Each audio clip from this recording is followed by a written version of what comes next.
Uy, medyo lala.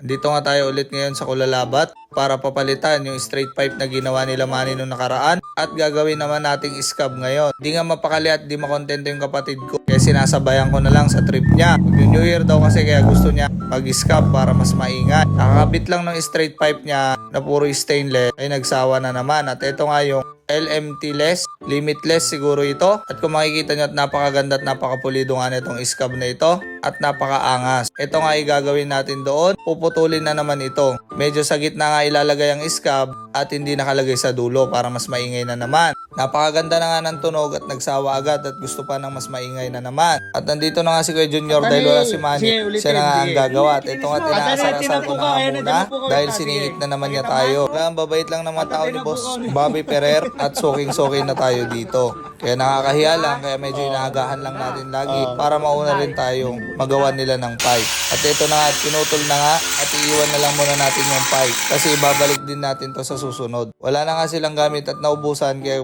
nagfabricate na lang din sila ng connection para maikabit yung scab natin. Yan na nga, napakagaling ni Kuya Junior. Nag-home service nga sila Manny kaya sila Kuya Junior muna ang gumawa ng muffler natin dahil itong kapatid ko sobrang kulit at gustong gusto niya na maikabit itong scab. Ayan, napakagaling ni Kuya Junior. Talagang napakalupit ng mga bracket na nilagay niya at napakatibay. Talagang pinag-aralan niya mabuti para daw hindi malaglag at sumayad. Kaya medyo in-adjust niya itong scab natin para mas maganda daw. Talagang pagdating sa stainless, Star Home lang talaga. Talagang napakatibay at talagang napakagaling nilang gumawa dito at napakapulido. At ito na nga, ikakabit na namin yung scab. Ito nga kay Kuya Junior at pinagsisilong niya na nga itong sasakyan natin at medyo talagang pinapahirapan daw natin siya. Yan yung gusto ng kapatid ko kaya trip na trip niya. May kabit yung scab niya. 24 nga yung scab niya at medyo mahaba, hindi naman ganong kalakas at sobrang sakto lang yung tunog. Ito nga yung straight pipe na ginawa ni Manny nung nakaraan at ito naman na yung bago ngayon na ikakabit natin na scab. 24 nga lang din ang haba nito at habang kinakabit nga ni Kuya Junior ito ay gusto ko siyang i-prank dahil medyo magugulatin siya.